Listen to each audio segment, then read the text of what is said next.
J'invite maintenant Philippe Montuire, qui nous vient de l'église du Tabernacle, à s'approcher pour nous apporter le message de la part de notre Dieu. Voilà, bonjour à toutes et à tous. Ah, je n'en ai pas besoin, bah oui, c'est vrai. Voilà, c'est une joie pour moi d'être parmi vous ce matin. C'est une première, mais c'est vraiment une joie. Et puis, je suis content d'être au milieu de frères et sœurs qui louent le Seigneur de tout leur cœur. Et c'est vraiment, en tout cas, une joie et un plaisir de pouvoir partager ces moments avec vous. Donc, effectivement, je viens de l'église du Tabernacle à Chenôve, où je suis pasteur, un des pasteurs. Je suis, peut-être je donne quelques mots de présentation, hein, je suis à Dijon depuis une bonne douzaine d'années, mais avant ça, j'ai été dans plusieurs autres endroits, pas loin de chez mon ami Ken, puisqu'on a servi le Seigneur pendant une douzaine d'années à la frontière belge, dans les Ardennes. Et puis ensuite, nous sommes passés par Reims avant d'atterrir à Dijon. Certaines mauvaises langues ont dit que je suivais les vignobles, mais ce n'est pas vrai. Hein. Je vais y arriver. Voilà, je salue aussi tous ceux qui nous suivent par Internet. Et puis je vous transmets aussi les salutations de l'Assemblée de Chenôve et puis du pasteur Michel Marvan, qui se réjouissait que nous puissions passer ce moment ce matin ensemble. Donc pour finir les présentations, ma femme n'est pas avec moi ce matin parce qu'elle avait des responsabilités justement au tabernacle, mais elle aurait été avec nous. Elle regrette de ne pas pouvoir être avec moi, mais ça sera certainement, ou peut-être pour une autre fois. Nous avons 3 enfants, 3 grands-enfants, et nous sommes les heureux grands-parents de 3 petits-enfants. Voilà. Donc, voilà. Je crois que c'est assez pour les présentations. Hein, ça va.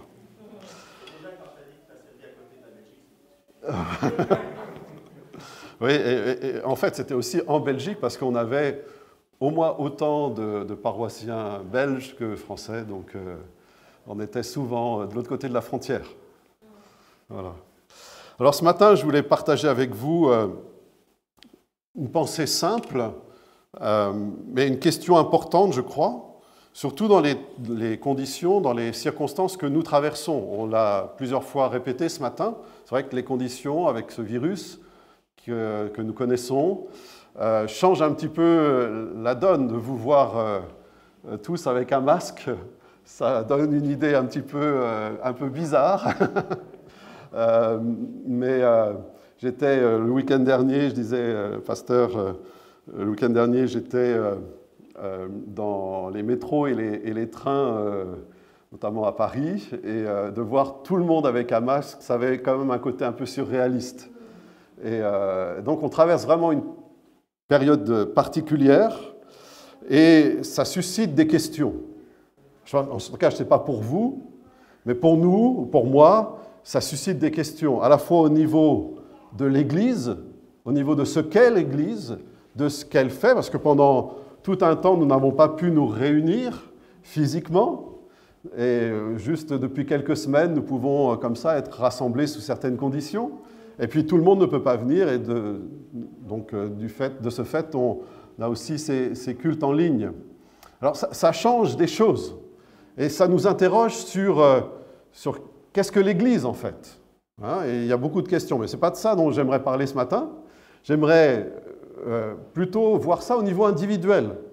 Parce que s'il y a une question qui m'a traversé l'esprit ou qui m'a impacté ces dernières semaines, c'est finalement se demander, mais c'est quoi être un chrétien ? Quand on est privé justement du rassemblement des croyants, qu'est-ce qui nous reste ? Qu'est-ce que ça veut dire être chrétien ? Et certainement, il y a plus, bien sûr, que le fait d'être rassemblé à un endroit. Et l'Église n'est pas simplement l'Église le dimanche, mais nous sommes l'Église 24 heures sur 24, 7 jours sur 7, n'est-ce pas ? Mais en tant que chrétien, qu'est-ce que ça veut dire d'être chrétien? Et je pense que je ne vais rien vous apprendre ce matin. J'en suis convaincu et c'est vraiment en toute simplicité que je viens partager ces choses. Mais je souhaite et j'espère, mon ambition, c'est qu'ensemble, nous puissions être encouragés dans le Seigneur et dans sa parole. C'est tellement important dans ces moments-là d'être nourris dans la parole de Dieu, d'être nourris dans le Seigneur.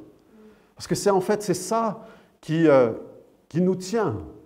C'est notre relation avec le Seigneur Jésus en profondeur qui est vraiment l'essence même de notre vie dans le Seigneur. C'est ça être chrétien.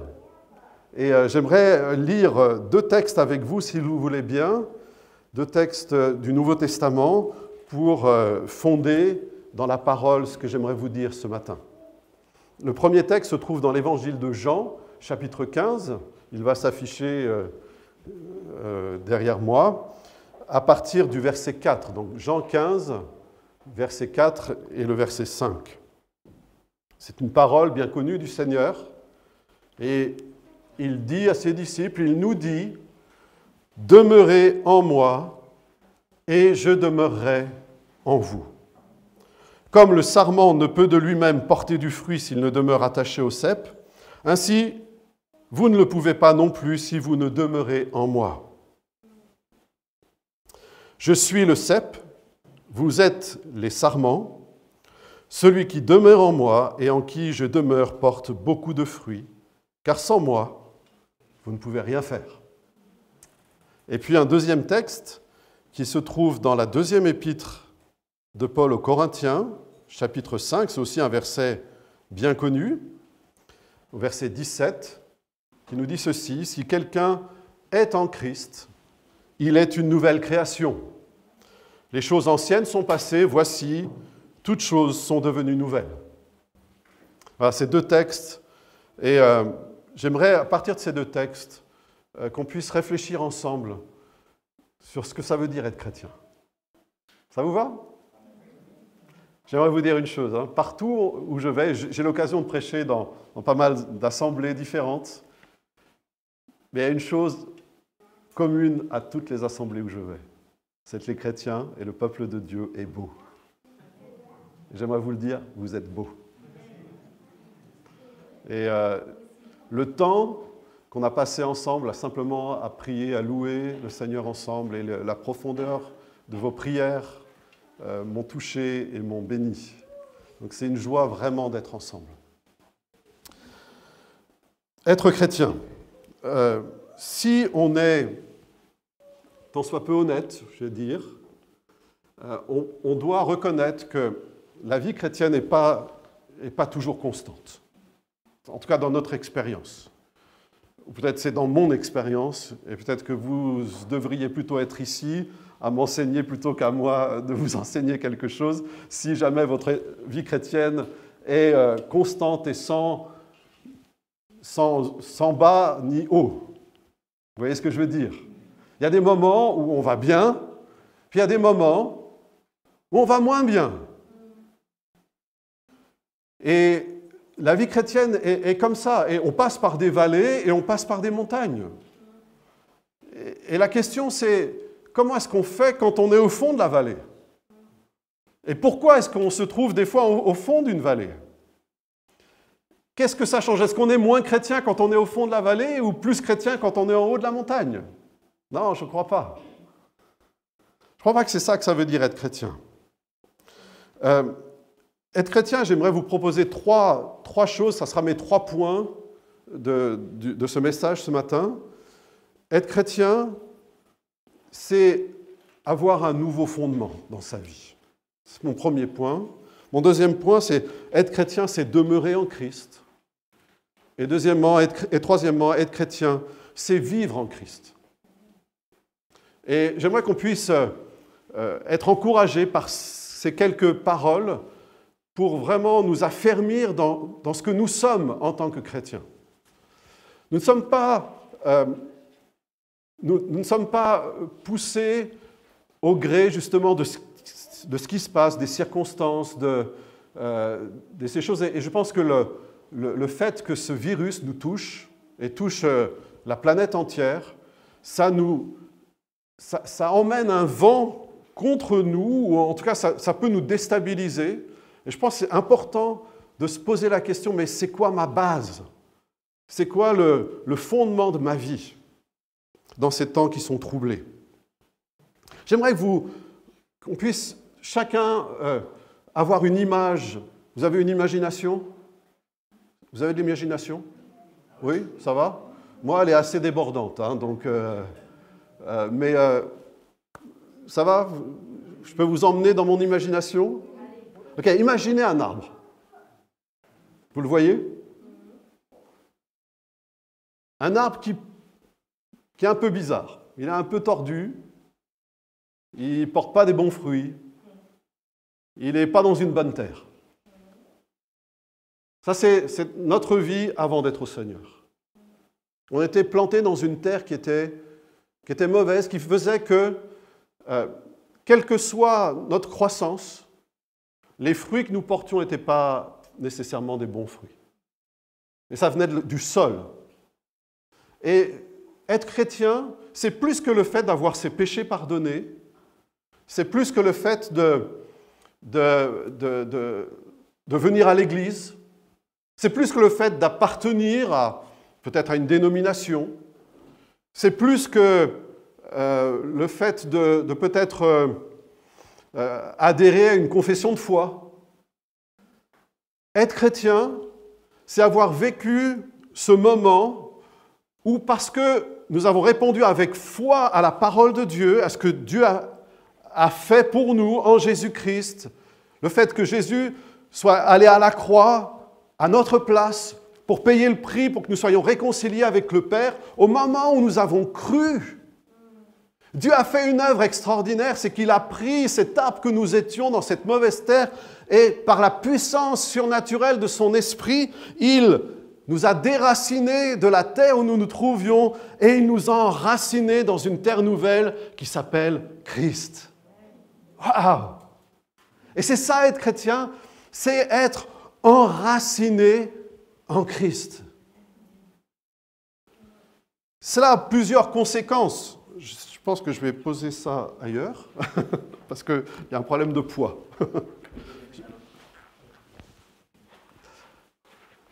Enraciné. Enraciné, ouais, ok, je continue. Mais c'est bien, je me sens à la maison.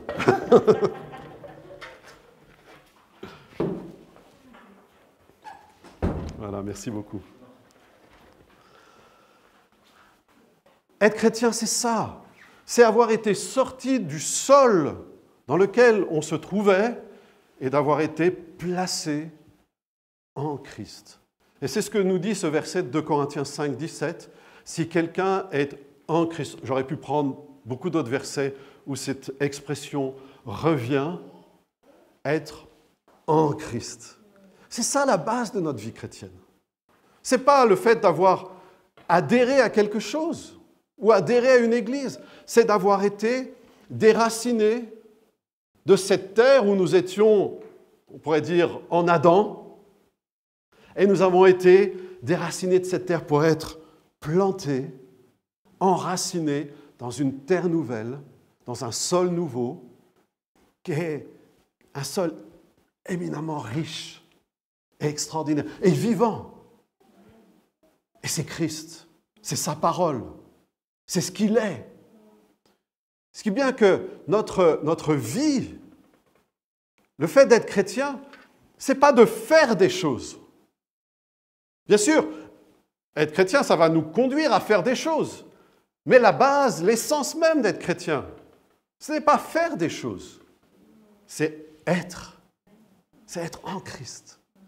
C'est être dans cette nouvelle terre, dans ce nouveau sol. Dans ce texte de 2 Corinthiens 5, 17, le mot « création » peut aussi vouloir dire être construit sur... C'est l'acte de fonder, l'acte d'établir et de construire. C'est ce que Dieu a fait avec nous quand il nous a emmenés, quand nous avons répondu par la foi à sa parole. Il nous a fondés sur une base nouvelle. Être chrétien, dépend pas forcément d'abord de nous. Ça dépend de notre foi, bien sûr, c'est notre réponse par la foi, mais c'est une grâce. On a tout reçu par grâce et il n'y a rien qu'on peut faire pour mériter cette grâce. Au moyen de cette foi que Dieu a mis dans notre cœur, pour croire en sa parole, pour saisir ce qu'il a fait pour nous, par sa grâce, il nous a enracinés en son Fils Jésus-Christ. Waouh! Et ça, c'est une grâce extraordinaire. Ça veut dire que nous étions dans un terrain qui portait de mauvais fruits et nous sommes transportés dans un terrain qui porte du bon fruit, dans lequel nous pouvons grandir. Et c'est ça, être chrétien. C'est vraiment la chose la plus importante à mon sens. Nous ne vivons pas parce que nous vivons, parce que nous faisons. Nous ne sommes pas chrétiens parce que nous faisons. Je partage avec vous la parole de Dieu, mais je ne le fais pas sur la base de ce que j'ai fait, mais sur le fait de la vie de Christ en moi. Je suis fondé en Christ. Ça, c'est extraordinaire. Et je pense que ces temps difficiles, ces temps de confinement, ces temps où nous vivons ce virus, je pense, doit nous ramener à l'essentiel de cette réalité, de qui nous sommes en Christ. Des fois, je peux rencontrer des chrétiens qui sont déstabilisés parce que pendant un moment, nous n'avons pas pu nous réunir. Pendant un moment, c'était plus difficile parce qu'on pouvait compter plus que sur nous-mêmes que sur les autres. Vous voyez ce que je veux dire? On peut vivre la vie chrétienne, ça m'est arrivé. Ça fait longtemps que je suis chrétien, je me suis converti à l'âge de 15 ans. Donc j'ai vu pas mal de choses. Et j'ai vécu pas mal de choses et je suis là uniquement par la grâce de Dieu. Mais c'est vrai qu'on peut vivre la vie chrétienne un peu comme sous perfusion, où on dépend des autres, on dépend des réunions de l'Église, on dépend de... Et les jours de la semaine passent lentement, et on a besoin de la communion les uns avec les autres pour être... Et je me dis, peut-être s'il y a une des choses que le Seigneur peut nous avoir dit pendant ce confinement, c'est de nous enraciner en lui. De ne pas être dépendant. Est-ce que c'est mauvais d'être les uns avec les autres? Non, on a besoin les uns des autres. C'est parce que je ne veux pas dire qu'on n'a pas besoin les uns des autres. On a besoin de l'Église. Mais l'Église n'est pas la base de notre vie chrétienne. C'est Christ la base. Et s'il y a une des choses que nous avons dû apprendre, et j'espère que vous avez appris ça, ou que vous êtes en train de l'apprendre, ou que vous le réapprenez, en tout cas, je suis là ce matin pour vous le rappeler, c'est que notre vie chrétienne dépend de la base, du fondement dans lequel Dieu nous a placés, qui est Christ. Notre vie en Christ, c'est ça qui compte. C'est ça le plus important. C'est la base de tout. Si quelqu'un est en Christ, il est une nouvelle créature. Les choses anciennes, les choses de l'ancien sol sont finies, sont passées. Toutes choses sont devenues nouvelles. Et nous devons avoir foi dans cette réalité. Je pense que la clé se trouve là. C'est ce que nous dit la parole sur la réalité de notre vie en Christ. Nous devons y ajouter de la foi. Nous devons croire cela. Que ça ne dépend pas de ce que nous faisons. Nous aimons bien des fois être au contrôle des choses. Et puis là, dans ce temps que nous vivons, tout d'un coup, nous maîtrisons moins de choses. Et je crois que là encore, le Seigneur nous imprime quelque chose par son esprit, essaye de nous dire quelque chose. C'est que nous ne pouvons pas tout maîtriser, que nous ne maîtrisons pas tout, mais que nous devons lui faire confiance. Et que cette foi de la réalité de notre base, de notre fondement en Christ. Ça, c'est important pour nous, d'avoir foi en cela. Des fois, on comprend la foi comme étant quelque chose de visible. Et c'est sûr que la foi doit être visible à un moment donné. Mais avant cela, c'est dans notre vie cachée que ça se passe. Et peut-être que dans ces temps que nous avons vécus, Dieu a mis le doigt sur notre vie cachée. Et c'est mon deuxième point. Être chrétien, c'est vivre en Christ. Rien de ce qui va pouvoir être visible en Christ, pour nous, dans notre vie, ne peut avoir une origine autre que notre vie cachée en Christ. C'est ce que nous vivons,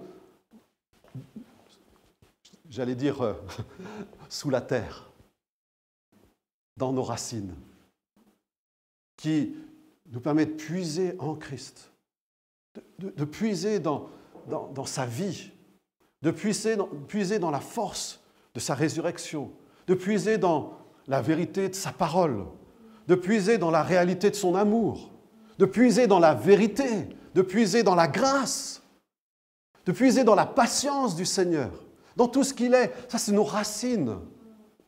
Nous avons besoin de puiser en Christ. Et ça, c'est un travail qui ne se voit pas. C'est un travail caché. Mais il ne peut pas y avoir de fruits visibles sans ce travail caché. Et je crois que le Seigneur veut rappeler cela à ses enfants pendant ces temps.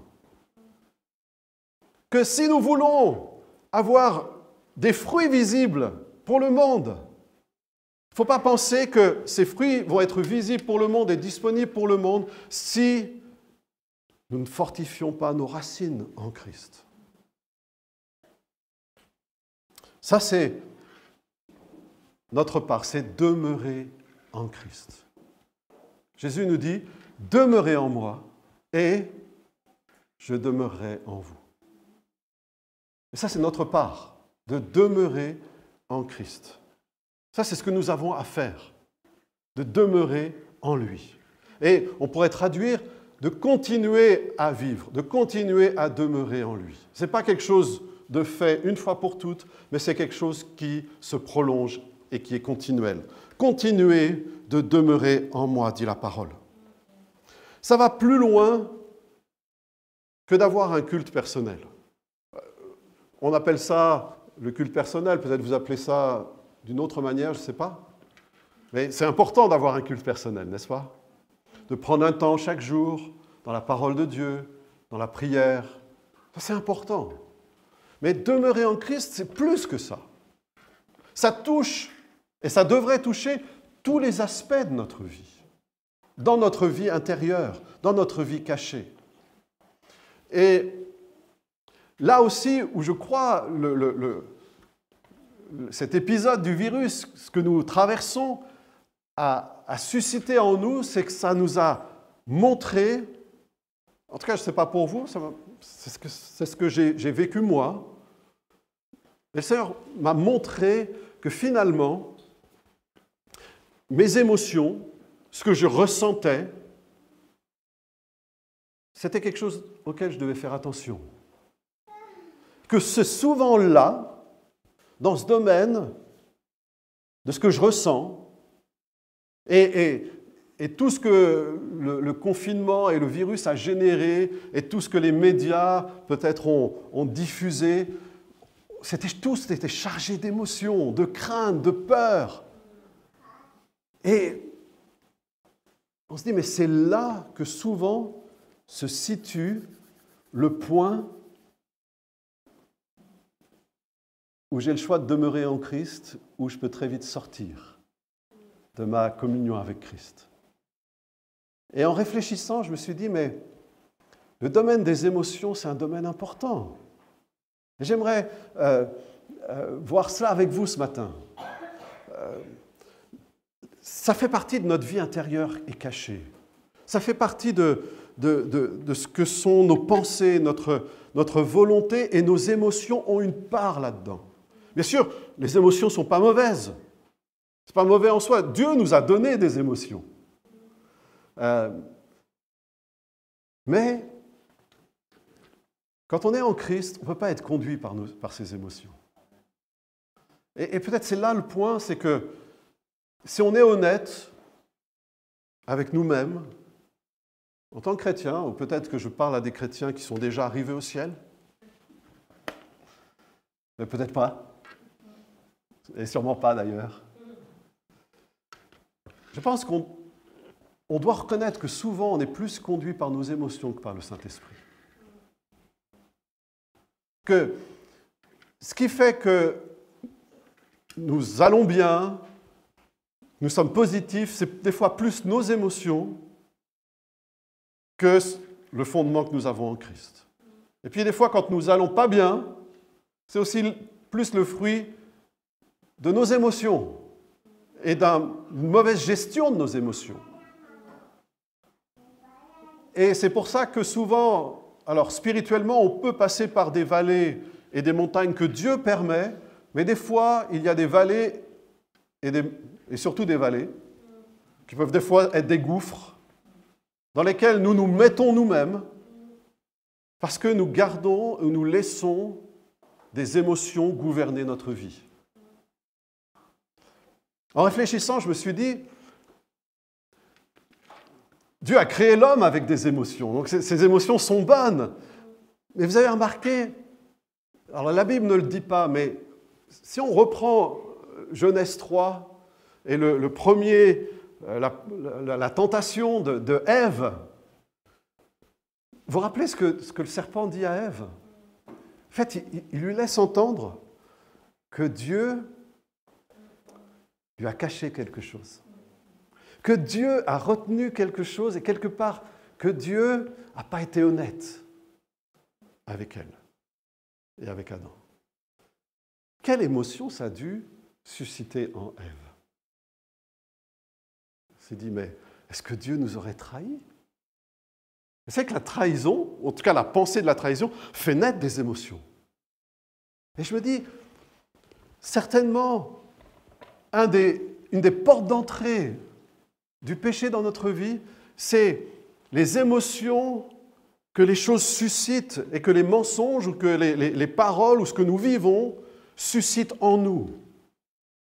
Je pense que c'est très important de pouvoir gérer ces émotions, de pouvoir avoir une pensée renouvelée dans ces émotions. Quelles sont ces émotions? Bon, j'en ai dit quelques-unes. La peur, la crainte. Peut-être que vous en aurez d'autres suivant les choses que vous vivez, mais ça peut être des émotions qu'on subit, ça peut être des choses qui nous touchent dans notre vie. Par exemple, le besoin d'être accepté. C'est une émotion. Le besoin d'être reconnu, le besoin d'être en sécurité. L'insécurité peut être une émotion terrible. Se sentir dans cette insécurité. Il y a les émotions qui ont été suscitées, peut-être comme je le disais, par des paroles. Des fois, on a reçu des paroles, même des fois dans notre enfance. Des paroles qui ne sont pas sorties de notre tête et qui suscitent encore aujourd'hui des émotions. Des pensées comme nous sommes peut-être inadéquates, bons à rien, insuffisants. Vous voyez, tous ces genres d'émotions, comment est-ce qu'on fait pour gérer cela dans le Seigneur? Parce que quand on est en Christ, on a des racines. Et c'est ça la beauté de la vie chrétienne, c'est qu'on ne puise plus dans les racines qui étaient l'ancienne terre, mais on puise dans des racines nouvelles. Ces racines puisent en Christ et dans sa parole. Vous savez que vous ne pouvez pas changer une émotion. Si vous êtes triste, je ne peux pas vous dire « sois joyeux ». Et puis en un clin d'œil, vous allez être joyeux. Non, ce n'est pas possible, ça ne marche pas comme ça. Quand on est triste, on est triste. Comment est-ce qu'on peut faire pour changer une émotion? On ne peut pas changer d'émotion, mais on peut changer nos pensées. Et la parole de Dieu nous permet de penser dans notre nouvelle nature en Christ. Quand on est en Christ, on a tout un réservoir de pensées sur qui on est en Christ, qui change notre manière de penser. Et quand notre manière de penser change, nos sentiments changent. Ça change notre manière de parler, ça change ce que nous ressentons. J'aimerais vous prendre un exemple, qu'on prenne un exemple dans la parole de Dieu, parce que ce sont des choses que les hommes de Dieu vivaient. C'est dans la Bible. Regardez, David nous a laissé des psaumes où au niveau des émotions et de ce qu'il ressent, lui, il ne cache pas ses émotions. Hein. Nous, des fois, dans nos églises, montrer ce qu'on ressent, ce n'est pas toujours bien vu. Enfin, je ne sais pas comment c'est ici, mais bon. Mais David, il y allait. Hein. Regardez le psaume 13. Psaume de David, au chef des chantres, psaume de David. Et puis en plus, il exprime ses émotions à Dieu. Wow. Jusqu'à quand, Éternel, m'oublieras-tu sans cesse? Jusqu'à quand me cacheras-tu ta face? Jusqu'à quand aurai-je des soucis dans mon âme? Entre parenthèses, c'est le siège de nos émotions, c'est l'âme. D'accord? Et ça, c'est notre terrain, le terrain sur lequel nous pouvons travailler, notre âme, c'est-à-dire notre volonté, nos pensées, nos sentiments, toute cette vie intérieure cachée qui est invisible. Mais c'est tellement important parce que c'est quand on fait cela, quand on construit en Christ, quand on puise dans cette nouvelle terre, que ça va permettre que Christ soit visible en nous et qu'on va pouvoir porter des fruits. Ok, je reprends mon texte. Jusqu'à quand aurai-je des soucis dans mon âme et chaque jour des chagrins dans mon cœur? C'est des émotions, n'est-ce pas? Jusqu'à quand mon ennemi s'élèvera-t-il contre moi? Regarde, réponds-moi, Éternel, mon Dieu. Donne à mes yeux la clarté, afin que je ne m'endorme pas du sommeil de la mort, afin que mon ennemi ne dise pas « je l'ai vaincu », et que mes adversaires ne se réjouissent pas si je chancelle. Et le dernier verset, il y a un changement. Et regardez ce que David dit. Il dit « Moi, j'ai confiance en ta bonté. J'ai de l'allégresse dans le cœur à cause de ton salut. Je chante à l'Éternel, car il m'a fait du bien. » Voyez le contraste où il peut sincèrement éprouver ses émotions de chagrin, de tristesse dans son âme, mais il ne reste pas là. Il dit, mais moi, j'ai confiance en ta bonté. Et à cause de ça, j'ai de l'allégresse dans mon cœur. Je chante à l'Éternel, car il m'a fait du bien. Je ne sais pas si vous chantez, mais moi, quand j'étais enfant dans l'église, il y avait un petit chœur. Je ne sais pas si vous le connaissez. Il y a un petit chœur qui disait, qu'on chantait régulièrement, qui disait, excusez-moi, je ne suis pas un grand chanteur, hein, qui disait, moi j'ai confiance en ta bonté. Vous connaissez ce chant? Moi j'ai confiance en ta bonté. J'ai de l'allégresse dans le cœur à cause de ton salut. Je chante à l'Éternel, car il m'a fait du bien. Et vous savez, je chante souvent ce petit chant. Dans mon cœur, je chante souvent ce petit chant. Et même à haute voix, je chante souvent ce petit chant. Parce que, pour moi, c'est le moyen de revenir dans la parole de Dieu, dans cet enracinement en Christ, et de gérer les émotions qui nous bombardent toute la journée. Et on a besoin de venir dans la parole de Dieu, de s'apercevoir que de ce qu'on a, pas de ce qu'on est dans l'Éternel, la joie, de tout l'héritage que nous avons en Christ, cette assurance d'être sauvé, cette assurance d'être vainqueur, cette assurance d'être même plus que vainqueur, cette assurance d'être aimé par le Seigneur, cette assurance d'être une créature merveilleuse, cette assurance de pouvoir avoir une relation avec celui qui a tout créé. Ah, c'est extraordinaire, n'est-ce pas? Et vous savez, quand on fait cela, on change sa manière de penser. Et quand on change sa manière de penser, automatiquement, nos émotions, elles changent. Et on demeure en Christ quand on fait cela. Frères et sœurs, j'aimerais vous encourager à croire que vous êtes enracinés en Christ. Mais j'aimerais aussi vous encourager à puiser, à faire grandir ces racines en Christ, en puisant dans sa parole et en n'étant pas soumis à toutes les choses qui vous bombardent, mais à puiser dans la parole de Dieu, la pensée de Christ, la pensée de Dieu, afin que même dans vos émotions, vous puissiez être dans la paix du Seigneur, dans la joie du Seigneur. Même quand nos émotions, des fois, disent le contraire. Et il y a cette curiosité, cette ambivalence dans notre vie. Et c'est important qu'on revienne à l'essentiel. Jésus est passé par toutes les émotions. Il s'est fait homme et il est passé par toutes les émotions qu'on peut vivre en tant qu'homme. Il a aussi été rejeté, il a été abandonné, il a été trahi.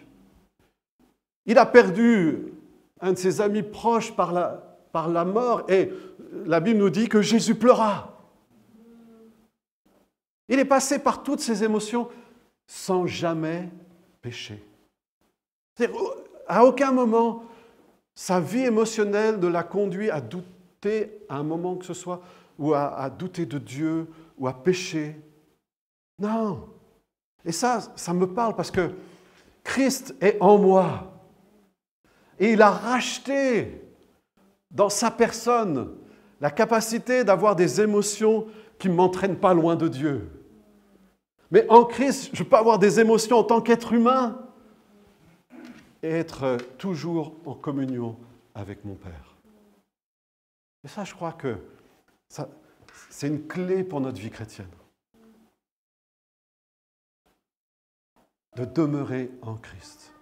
Et si on reprend notre image de l'arbre, c'est, vous voyez les racines de l'arbre, vous les voyez. C'est bon, vous avez l'image.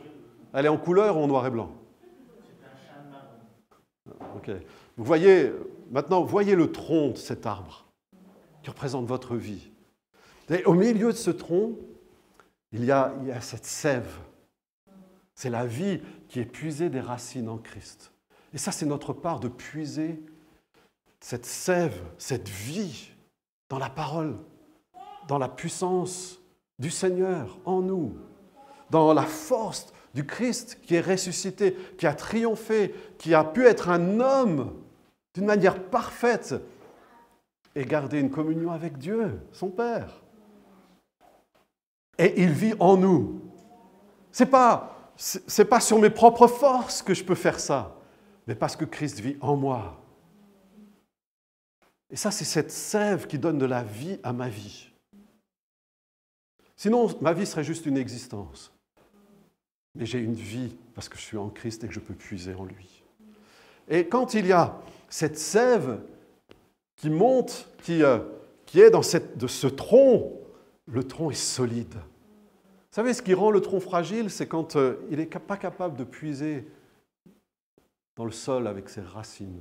Alors, vous savez, des fois, il y a des arbres, ils ont un petit tronc, ils portent du fruit, mais très vite, ça casse. Et le tronc peut briser à un moment ou à un autre, où il y a des blessures qui se font. Non, le secret pour être solide et pour porter un fruit qui dure, c'est de demeurer en Christ, dans tous les aspects de notre vie, et notamment dans nos émotions. Je pense que c'est une des clés. Et je pense que c'est une des choses que le Seigneur met en lumière pour nous dans ces temps que nous vivons. Et nous pouvons porter beaucoup de fruits. En préparant ce message, j'ai lu, relu la deuxième épître de Paul aux Corinthiens, d'où un de mes versets était tiré. Et je me suis aperçu combien de fruits sont en nous uniquement parce que Christ est en nous. Par exemple, il nous est dit que nous reflétons, écoutez bien, on n'a rien fait pour cela, hein. C'est juste parce que nous sommes en Christ. Nous reflétons la gloire du Seigneur. Et parce que nous reflétons la gloire du Seigneur, nous sommes transformés de gloire en gloire par le Seigneur l'Esprit. Hein? Et ce n'est pas comme Moïse. Pourtant, Moïse, hein, il irradiait d'une lumière. Il mettait un voile pour pas que, quand ça se terminait, les Israélites voient la manière dont ça se terminait. Mais l'apôtre Paul dit que nous avons ça d'une manière permanente. Pas parce que nous faisons des choses extraordinaires, mais parce que nous sommes en Christ. Si vous êtes en Christ, vous reflétez la gloire du Seigneur. Paul le dit de d'autres manières à ses Corinthiens. Et il le dit aussi à nous. Il nous dit que nous sommes en tout lieu la bonne odeur de Christ. Aux uns, une odeur de mort, aux autres, une odeur de vie. Mais que nous sommes la bonne odeur de Christ pour Dieu sur cette terre, en tout lieu. Ça c'est pas un fruit. C'est extraordinaire. Nous sommes, et nous devons nous rappeler cela. De ce que nous sommes, parce que nous sommes en Christ, parce que nous sommes dans cette nouvelle terre. Il y a des choses qui sont en nous, par la grâce de Dieu. Il dit aussi que certes nous sommes des vases de terre, d'accord, mais nous portons un trésor. Nous portons un trésor dans des vases de terre. Et même quand notre corps se détruit, notre être intérieur se renouvelle de jour en jour. Waouh! Tout ça parce que nous sommes en Christ.